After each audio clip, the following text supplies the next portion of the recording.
टुनटुनी गरीब माँ बाप की बेटी थी। इसी तरह उसके माँ बाप ने उसकी शादी जंगल में रहने वाले बंटी नाम के कबूतर से कर दी थी। कुछ दिनों बाद टुनटुनी के ससुराल वालों से दहेज की डिमांड करने लगी। देख टुनटुनी, अब तो जाकर अपने मायके से कुछ पैसे लेकर आ, ताकि मेरा बेटा कोई अच्छा बिजनेस कर सके। माँ जी, मेरे माँ बाप तो बहुत गरीब है, कहाँ से वो पैसे देंगे? मैं कुछ नहीं जानती। अगर तुझे इस घर में रहना है तो तू जाकर अपने मायके से पैसे लेकर आ।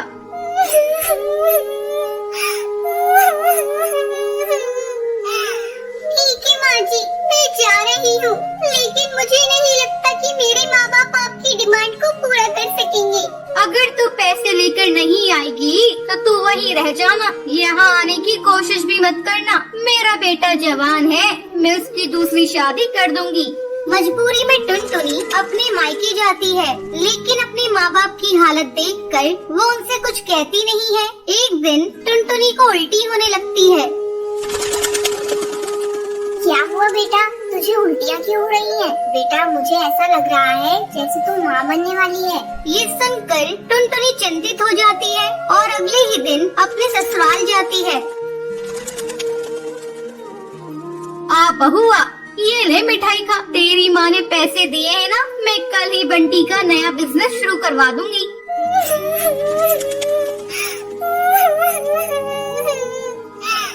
माँ जी, मेरे माँ बाप ने मुझे कोई पैसे नहीं दिए हैं। उनकी हालत देखकर मैं तो उनसे पैसों की बात ही नहीं कर पाई।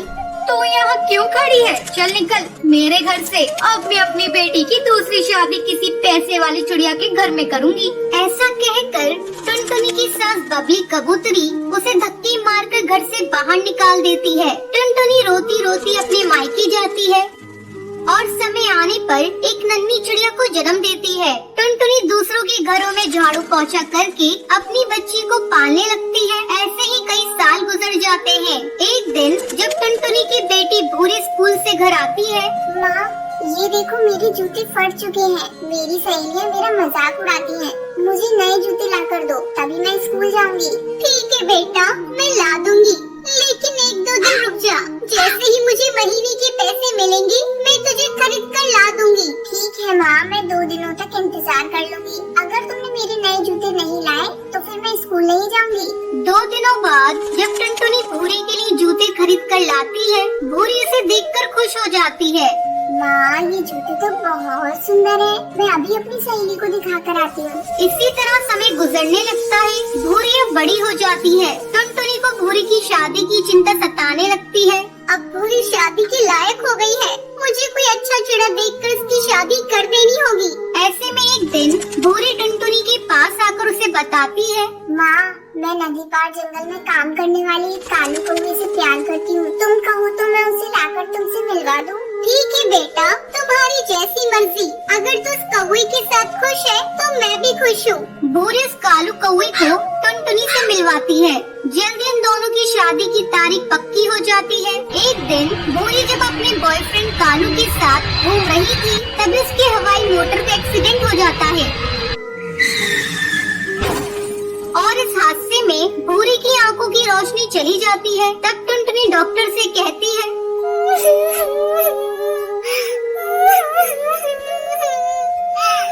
डॉक्टर, अब मेरी आंखें मेरी बेटी को लगा दीजिए। मैंने तो बहुत दुनिया देख ली, लेकिन मैं अपनी बेटी को अंधा होता हुआ नहीं देख सकती। टुनटुनी अपनी दोनों आंखें अपनी बेटी को दे देती है। कुछ दिनों बाद जब भूरी ठीक हो जाती है। माँ, तुमने मेरे लिए अपनी आंखों का बलिदान दे दिया। अब मैं तुम्हें अकेला रहने नहीं दूंगी। तुम्हें मैं अपने साथ अपने घर ले जाऊंगी। भूरी की शादी पूरी रीति रिवाज से हो जाती है और वो अपनी माँ को अपने ससुराल ले जाती है। फिर सभी खुशी खुशी रहने लगते हैं। एक जंगल में टुन्नू अपनी पत्नी टोनी और अपनी बेटी टुनटुनी से बहुत प्यार करता था। टोनी, मैं तुम दोनों के बिना जीने की कल्पना भी नहीं कर सकता। अगर मुझे कुछ हो जाए तो तुम मेरी बेटी का ख्याल रखना। मरे आपके दुश्मन, आप ऐसी बातें क्यों करते हैं जी? आपकी उम्र तो 100 साल हो, आपको मेरी भी उम्र लग जाए। पापा, आपने मेरे लिए क्या लाया? बेटा, आज मैं तेरे लिए तेरी मनपसंद जूते लेकर आया हूँ। इसे पहनकर मुझे दिखाओ।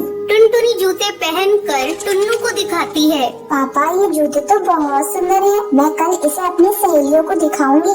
आप दोनों बाप बेटी बातें कीजिए, मैं आपके लिए खिचड़ी बना कर लाती हूँ। टूनी जैसे ही खिचड़ी बनाने के लिए किचन में जाती है, वो बेहोश होकर नीचे गिर जाती है। पापा जल्दी आओ, देखो माँ गिर गई। टुन्नू दौड़कर वहाँ पर आता है।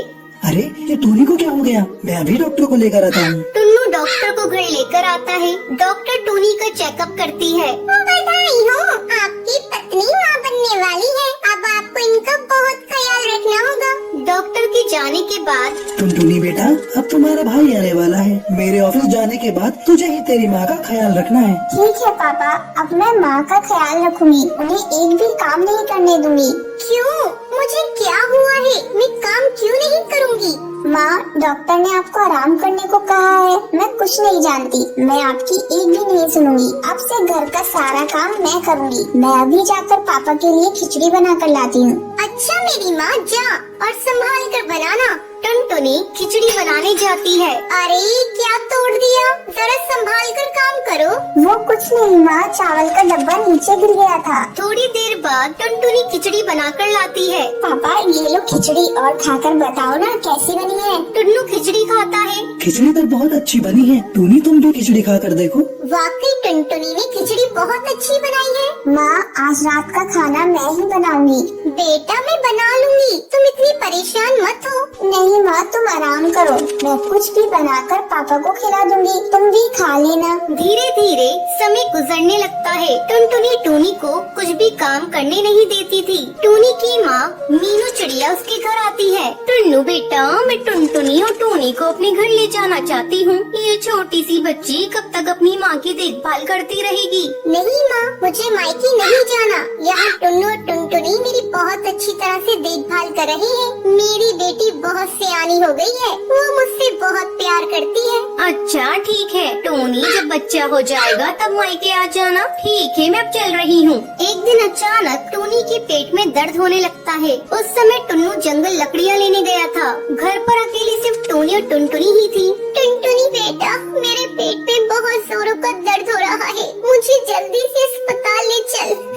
लगता है तेरे भाई के आने का समय हो गया है। माँ तुम मत रो, मैं अभी कुछ करती हूँ। बाहर कोई भी नहीं दिख रहा है, मैं किससे मदद मांगू? अब माँ को इस सब्जी के ठेले पर ही ले जाना पड़ेगा। किसी तरह टुनटुनी टूनी को लेकर अस्पताल पहुंचती है और फिर टुन्नू को फोन करके अस्पताल बुलाती है। टूनी बच्चे को जन्म देती है। पापा ये देखो, मेरा भाई कितना सुंदर है। अब मैं मेरे भाई के साथ दिन भर खेलूंगी। टुनटुनी आ बेटा मेरे पास, तू मेरी सबसे प्यारी बेटी है।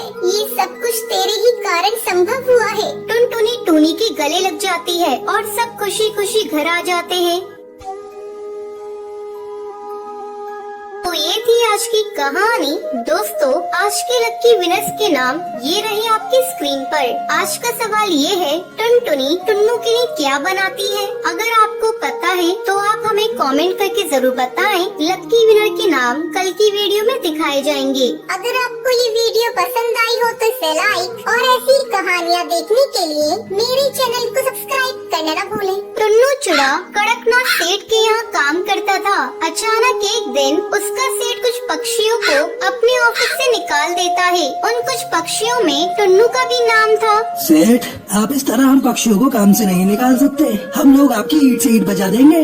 जाओ, तुम्हें जो करना है करके देख लो। ये कंपनी मेरी है, मैं किसको रखूंगा किसको निकालूंगा ये मेरी अपनी चॉइस है। और तुम्हें एक बात बता दूं, आजकल मेरी ऑफिस घाटे में चल रही है। मैं इतने सारे कर्मचारियों का खर्चा उठा नहीं सकता। अब आप लोग यहाँ से जा सकते हैं। टुन्नू वापस अपने घर आ जाता है। धीरे धीरे 6 महीने गुजर जाते हैं। अभी तक टुन्नू को कोई दूसरी नौकरी नहीं मिली थी। घर में पैसों की तंगी हो जाती है। इसी बीच टुनटुनी का स्कूल से नाम कट जाता है। 6 महीनों से उसकी स्कूल की फीस जमा नहीं हुई थी। एक दिन तो हद ही हो गई। अरे जल्दी जल्दी निकलो मेरे घर से, मुझे तुम लोगों को इस घर में नहीं रखना। 6 महीने से तुम लोगों ने इस घर का एक किराया नहीं दिया है। अब जल्दी से पैसे मेरे हाथ में रखो, नहीं तो मेरे घर से अभी निकल जाओ। अरे ओ रिक्की, जल्दी से इनका सामान निकाल के घर से बाहर फेंक दे। रिक्की घर का सामान बाहर फेंकने लगता है। बुल्ला भैया, ये तुम ठीक नहीं कर रहे हो। पहले कभी मैंने आपका पैसा रोका है। इस समय मेरे पति की नौकरी छूट गई है, इसलिए मैं पैसा देने में देर कर गई। रिक्की, जल्दी से घर पे ताला लगा। बुल्ला टोनी की एक है और घर पर ताला लगा के वहाँ से चला जाता है। टोनी की नौकरानी उन्हें बेबस और लाचार देखकर उन पर तरस खाकर उन्हें अपने घर में ले जाती है।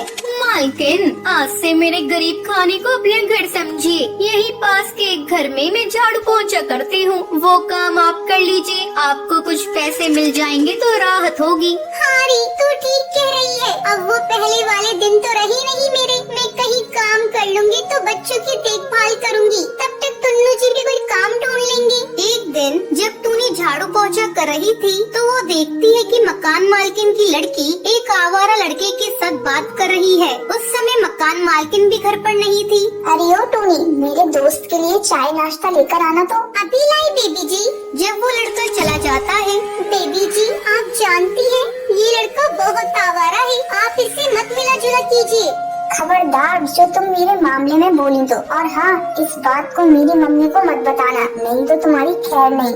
जब शाम को टूनी की मालकिन घर आती है तो बुलबुल टूनी की शिकायत उससे कर देती है। टूनी की मालकिन बिना कुछ सोचे समझे उसे घर से निकाल देती है। तब टूनी टुन्नू से कहती है, सुनो जी, मैं सोच रही हूँ क्यों न ठेले पर ही ढाबा खोल लिया जाए, लेकिन सोच रही हूँ इसके लिए पैसे कहाँ से लाऊं? टूनी, तुम चिंता मत करो, मैंने अपना हवाई मोटर गिरवी रखा था, मैं आज ही उसे जाकर बेचाता हूँ और तुम उस पैसों को लाकर ढाबा खोल लेना।